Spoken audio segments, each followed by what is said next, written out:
like Heather said, my name is Dan Cramer. I'm a nurse practitioner at the Specialty Care Clinic.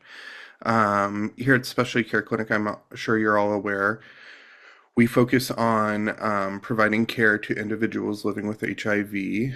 Um, you can move on to the next slide there, Heather. So today I want to talk about and hopefully touch on some objectives, including examining and taking a look at the gender binary, identifying that a little bit more, identifying barriers to healthcare that the sexual minority patients experience, as well as the gender minority patients experience. And also describe ways that a healthcare facility can be more inclusive of patients across the gender identity expression spectrum. Next slide, Heather. All right, so starting off, I just kind of wanted to have some definitions here, wrap around to some goals and some core competencies for this talk today. So LGBTQ plus competent care is defined as healthcare that is inclusive, affirming, and responsive to the diverse needs of LGBTQ plus individuals. The goals of this competent care is to promote dignity and respect, reduce health disparities, improve patient outcomes. Some core competencies of LGBTQ competent care include cultural humility, knowing what you know and also knowing that you don't know everything, clinical knowledge associated with this certain population, as well as effective communication within the community, as well as other providers and those engaged in the healthcare continuum. Heather, you can go to the next slide, please. All right, so starting off here, I just wanted to highlight some health disparities in LGBTQ plus communities so we can kind of center ourselves and realize some of the disparities that this community is facing. We know, according to LGBTQ Task Force, that there are higher rates of mental health issues, including depression, anxiety, and suicide. There's increased risks of HIV and STIs, particularly among men who have sex with men and trans women. There's discrimination stigma in the healthcare settings, as well as barriers to access of healthcare, including lack of insurance and fear of mistreatment. And speaking of mistreatment, focusing particularly on the gender nonconforming individuals, nearly 1 in 3 or 33% of transgender folks have postponed or avoided medical care due to discrimination. Next slide, Heather. All right, so I wanted to, this seems to be kind of a little bit of a esoteric concept to grasp. So I wanted to kind of lay the groundwork of what gender binary is, and the difference between gender expression, gender identity, all those sorts of things. So we'll start off with the binary.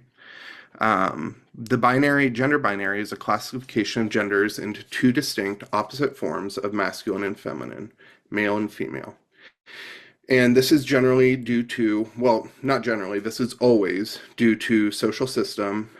It's a social construct, often through cultural belief. And so the gender binary is focused on sex organs aligning with gender identity through a social construct. So the focus of the gender binary is that your sexual organs are going to predispose you how you're going to act socially. And that's what your gender expression will be. Next slide. So this is kind of a visual representation of the gender binary. On the left side there, this is kind of the old traditional way of thinking what gender is, the social construct. There are only two, the two binaries, male, female. That's all there is. On the right side is kind of where we need to switch our thinking to, that it is a spectrum, it's all tangled together, and it can be confusing, and that's okay. Next slide. Here is another way to look at it.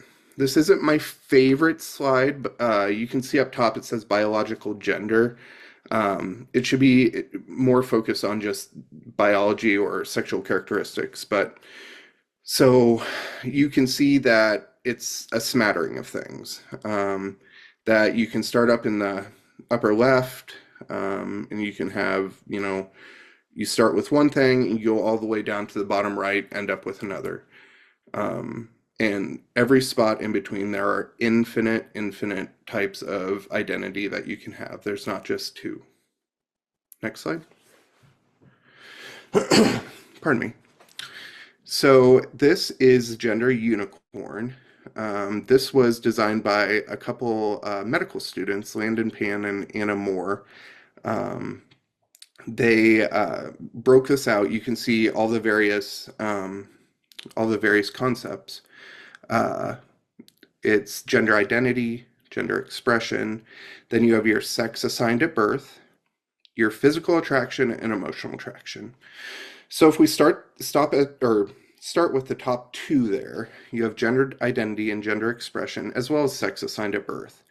That is going to be what we colloquially all put together as your gender, how you present yourself, how you identify, and what you've been assigned to by essentially the government and society. And then the bottom two are going to be sexual characteristics as well as romantic characteristics. So a lot of people are sometimes confused that we split out physical attraction as well as emotional attraction.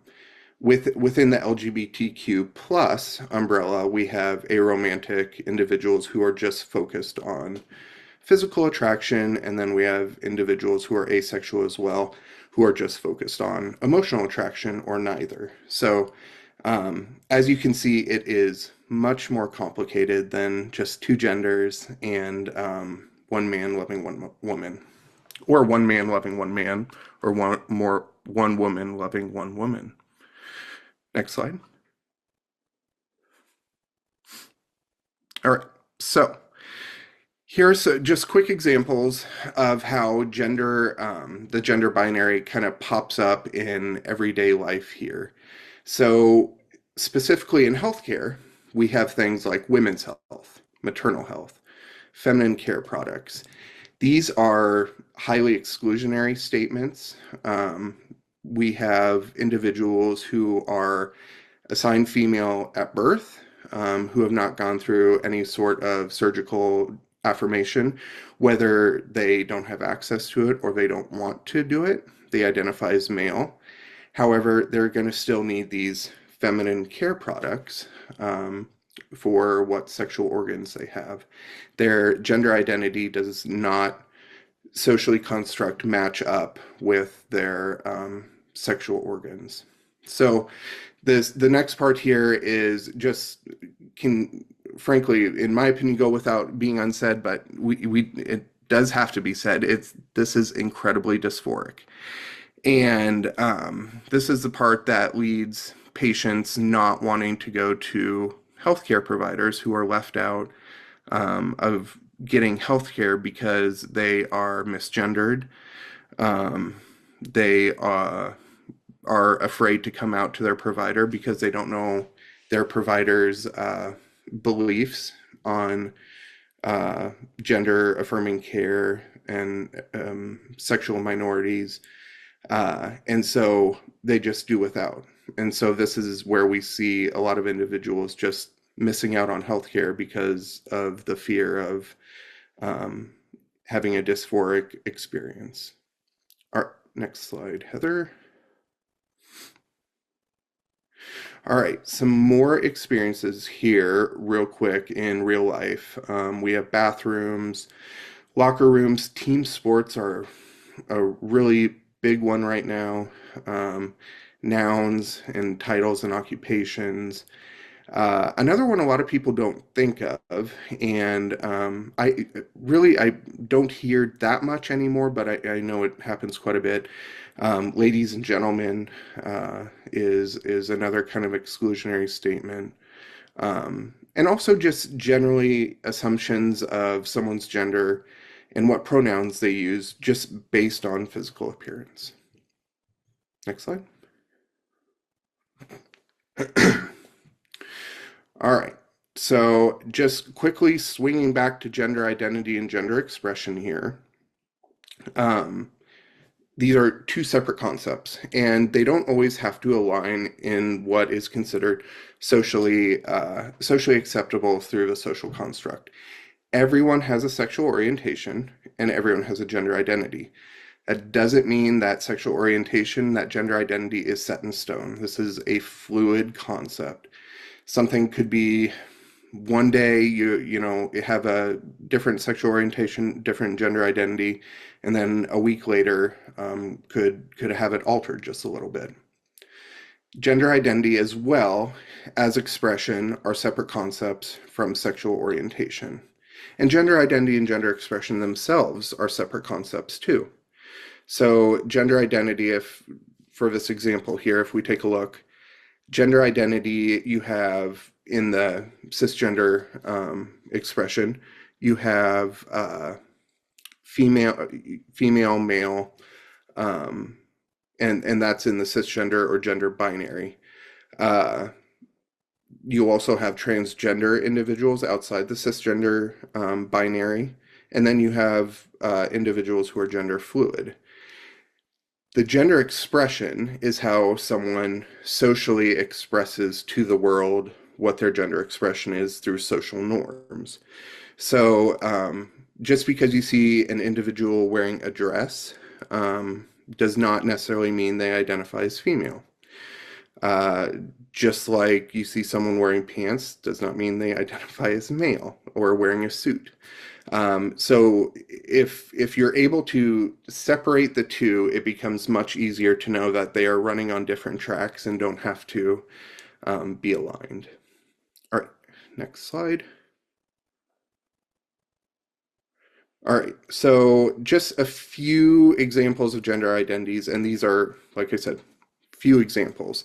And these are outside, of course, the gender binary. You have non-binary, gender queer, gender expansive.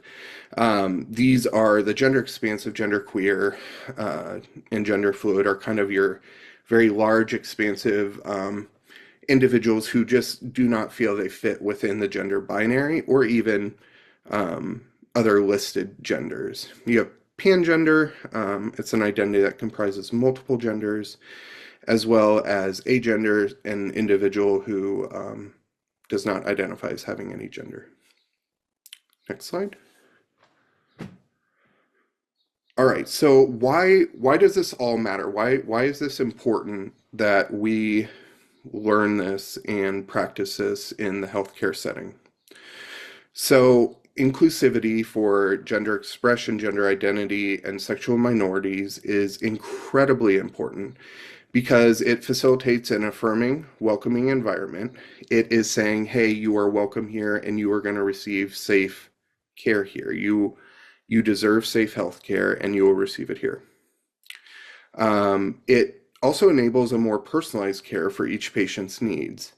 Um, Individuals are not going to live by uh, an ingrained social construct, and they still deserve care. And so we need to be able to identify with those individuals and realize we have an individual who comes in who identifies as male but was born female, and realize that they still deserve without any sort of surgical affirmation, they still deserve pap smears. They are at risk for uterine cancer, ovarian cancer, all those kind of things. So we have to personalize our care and really develop a relationship with that patient to understand what they deserve. Next slide. All right. Some negative outcomes that come with not having this inclusivity forefront in our mind are the patients can be outed to clinical staff as well as other patients within the clinic in the waiting room. Um, if you don't use the names that the individual requests to be used, or don't use the correct pronouns in front of other patients in the waiting room, you are essentially outing those patients. These patients then can be uncomfortable in the clinic setting, rightly, having anxiety being increased and delaying their care, which of course will impact their future care, as well as possibly have negative outcomes on their own health care moving forward. Next slide, Heather. All right. So, a quick concept is just throw everything you have centered in your life out the window and avoid any assumptions. Avoid assumptions about an individual's gender identity as well as sexual orientation with new patients. Always use gender neutral terms and avoid pronouns right away before you have a chance to ask them their pronouns. It is a concept called gender policing where we kind of take our own preconceived notions and place it on those of our patients or those around us, and say, hey, you don't fit what I think a male, female, gay man, lesbian look like, uh, and kind of make those assumptions. Next slide. All right. Here we have effective communication. Essentially, what this boils down to, is always ask questions if you're unsure. And this starts with, any new patient, even if it is a patient that walks in, and 99 out of 100 times you can say to yourself, oh, this is a male, and in their chart it says male. All their pronouns are listed in the chart as he, him. I always start off by saying what my pronouns are, and then I ask their pronouns because I'm going to communicate with the patient, kind of set the tone that I'm not making any assumptions and that I have it in my head that I am open to, outside the gender norms as well as the sexual norms. All right, next slide. Okay, and here we have usage of names and pronouns. So one quick thing I wanted to put on here is if you are unsure of what name the patient would like to use or their pronouns, always use gender neutral pronouns, they, them, especially in their chart, um, as well as speaking with the patient. And then if the patient's name doesn't match insurance or medical records, always make sure you ask the patient about that so you can update it in the medical chart. If we tend to practice this in our own lives, but we don't reflect it in the medical chart, it's just going to happen down the road when maybe there is a provider or a healthcare associate that is not so well versed in this, and it's going to lead to the same conclusion down the road. And then if you accidentally use the wrong term or pronoun in front of a patient, the biggest thing you can do is not make a spectacle of it. You make an apology and you move on. Also, another thing, since we are teaching hospital, what I've always taught is also you don't use it as a teaching opportunity as well. You don't, if I have a nurse practitioner student with me or something like that, you don't use it as a teaching moment to do in front of the patient. All right, next slide. And then identity terms, pronouns or no pronouns. This is up to the patient. It's really hard to not use pronouns, but it's possible. You can say the patient instead of he, him, she, hers. Next slide. All right, and then here is just a very small smattering of just kind of an example of how this is a very fluid thing that terms are going to always change. And you may have very well-intentioned thoughts, but you may use an outdated term when there is a new updated term. So continued learning is always important in this field. We don't like to use homosexual anymore. We use terms gay, lesbian, bisexual, LGBTQ. Of course, you can see the transvestite, transgender, or transsexual. We use transgender individual. And then certainly down at the bottom, sexual preference or lifestyle choice. Try to use sexual orientation. Next slide. So this is information from a landmark back in 2010, Lambda Legal.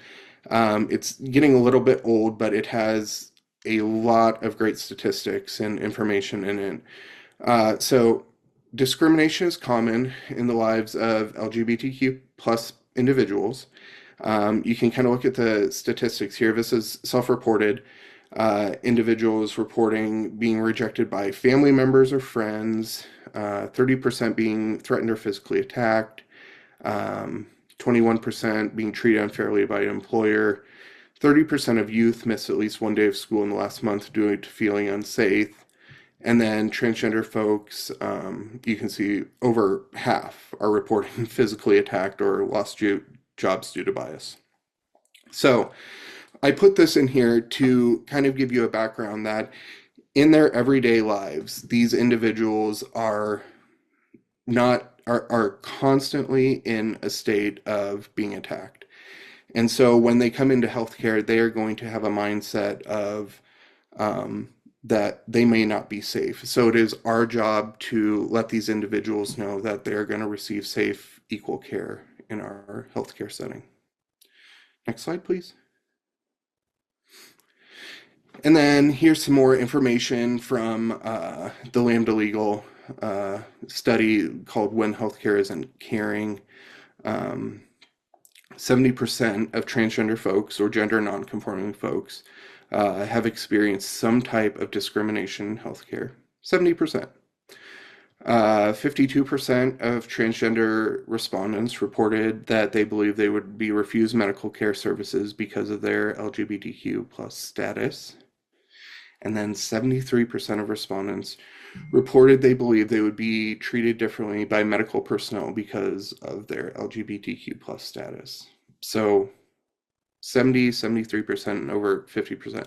So we're already starting at over half the individuals coming in this community really having very little trust in the healthcare setting.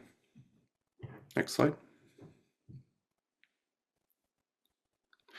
So I say all that to say it is on us to move forward to make healthcare more caring.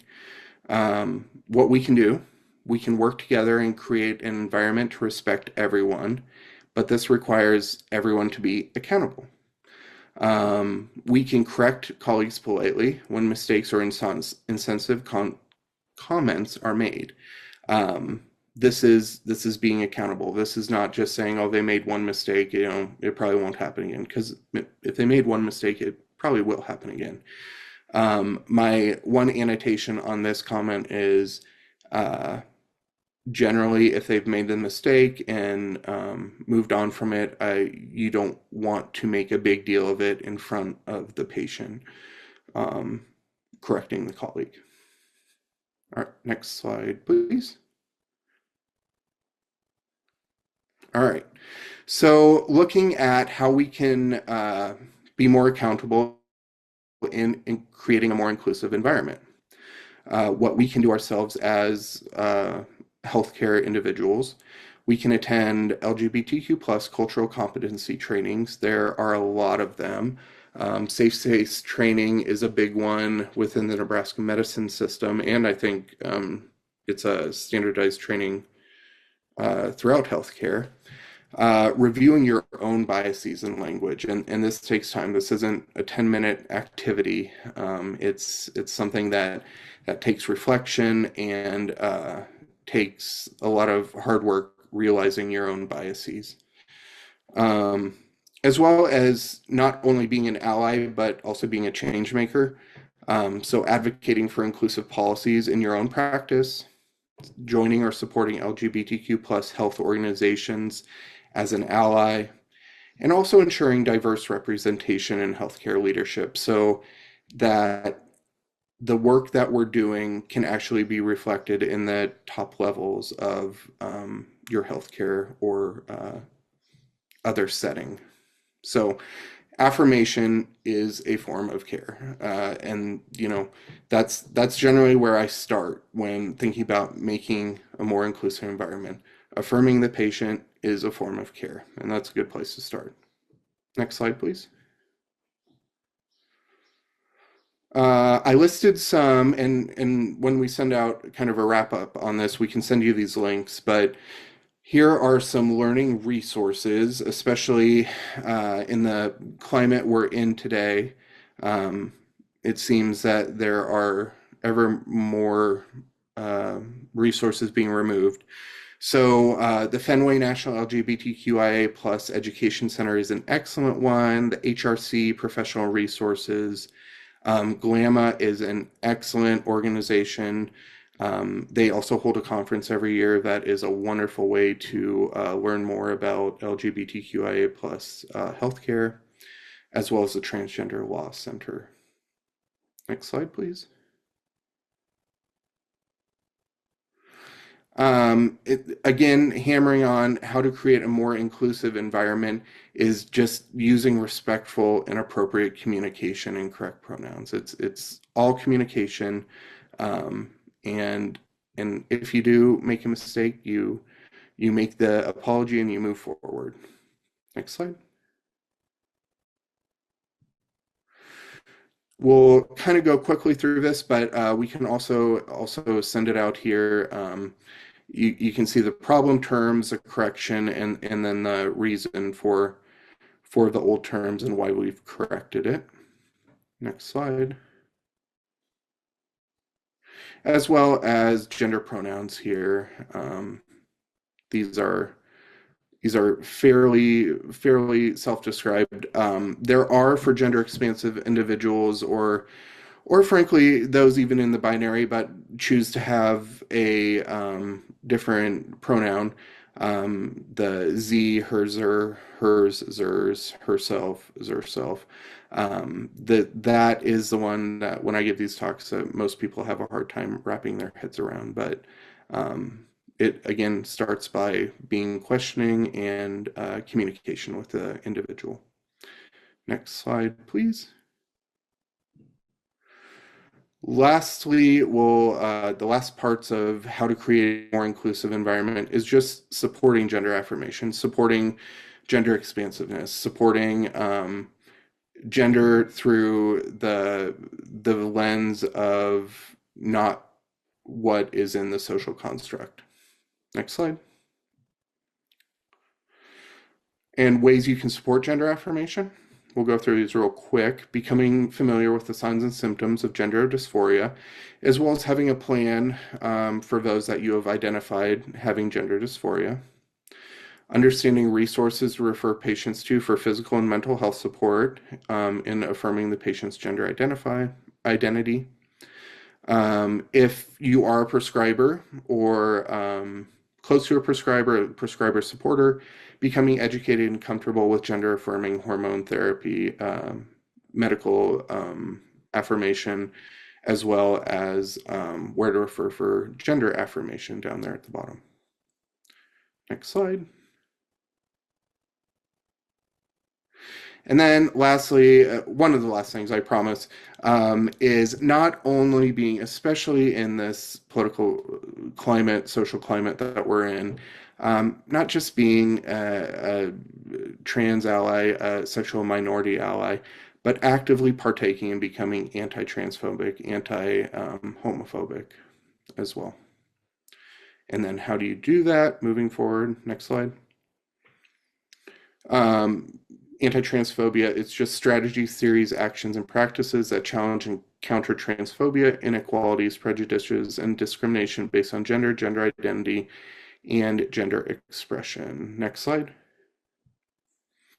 And how you do that, be active in your support, display transgender pride flags in the office, post literature showing transgender support, becoming a change agent. Support on social media is excellent, but being involved in where the actual change happens is very important as well, legislatively as well as institutionally in where you work. Attending and support local transgender and other genderqueer organizations, um, as well as stopping and educating those who are engaging in transphobic language or behavior. Next slide. All right, last slide, I promise.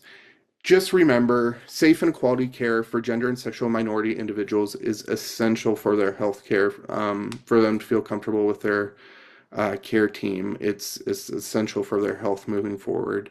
Mistakes will most likely be made, and that's okay. This is can be really confusing at times, and that's okay. That's all right to be confused by it. It's a big topic. But remember, when you do make a mistake, to acknowledge the mistake and check in with the patient the mistake was made with, and then move forward. Mistakes are a part of learning, and all we can ask you to do is learn and um, continue to be a change agent as well as support the sexual and gender minority population.